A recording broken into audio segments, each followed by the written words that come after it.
The real estate market has changed a lot over the recent months. So Realtor Maria Raymer is joining us with some advice on navigating it. We always love having you on First Coast Living, and we learned so much with you, so thanks for joining us again. Well, thanks for having me. And of course, with the interest rates a little higher, right, than what we saw previously, what can buyers do to get themselves out there in the market right now? Yeah, well, I think it's important to remember that approximately 35% of all mortgages before this historic low happened with rates in the past few years, approximately 35% of all those mortgages were adjustable rate mortgages. Okay. So that allowed buyers to get into the market with a lower interest rate and a lower payment as well. Right. So that's an option for people. Is that an option or a good option for all buyers? Yeah, that's a great question. So it really does depend on how long you plan to be in the house. Okay. So when you look at the national average, we know people move, say, every 8 to 13 years on average, right?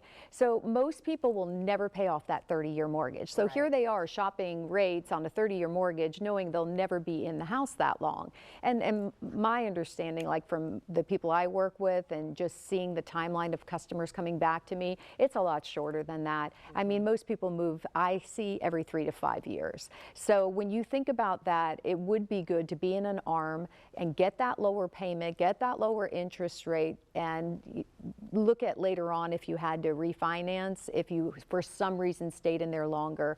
But the odds of that happening are slim for most people. So I really feel like that's a great way to go. And if you think you're a shorter term situation with your home ownership, then you should definitely look into an ARM. So a 5-year or a 10-year would be better? Yeah, so depending on what suits your life, but basically ARMs are going to be cheaper than a 30-year mortgage. A 5-year ARM is going to be cheaper than a 10-year ARM. Okay. So if you think that you're more comfortable with the 10-year ARM because you think you could be there that long, go with that one. But if you know for sure you're going to be less than 5 years in this house, go with the 5-year ARM. You're going to save some money. Okay. And we were talking earlier, though, let's say something happens, you do the 5 years, and you're like, wait, I am going to stay another 5 years or whatever, and you say to refinance in that situation. Yes, you would just refinance. There is some cost in doing that, but it's not a terrible cost. And you could do a refinance and then go with another ARM or lock in with a longer term or fixed mortgage if you wanted to at that time. Okay. And what are some other ways that buyers could consider getting into the housing market? I mean, everything is just so expensive nowadays, but you still say that there's some good options out there, right? Yeah, and that's a great question, and I get this a lot.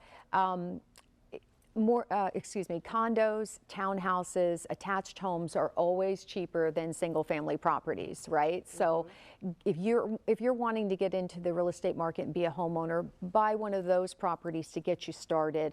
At least you own your property. Right. And there's great options with those kind of properties because they make fabulous rental investments. So if you live in your condo a few years and then you decide I'm ready to move on, put a tenant in there on a yearly basis, and then you have your first investment property. And the other option is you're building equity. So why not sell that property in a few years, take the equity and roll it into the house that you really want when you're ready. So it is a stepping stone to get to where you're going. It can be a little intimidating, of course, if it's your first time, but Maria's got your hand, right? Yes, exactly. So what would you say to those, though, who are a little bit hesitant, like I was just saying, and they kind of want to just sit and wait it out and maybe rent? Yeah, I don't think it's a good idea. And the reason why is consider that everywhere we've had depreciation this year across the country, a little bit. Values have gone down some, not a lot, but some. And so that would make this year a very moderate year in the housing market, a good time to buy a house while things are down a little bit. But the forecast is that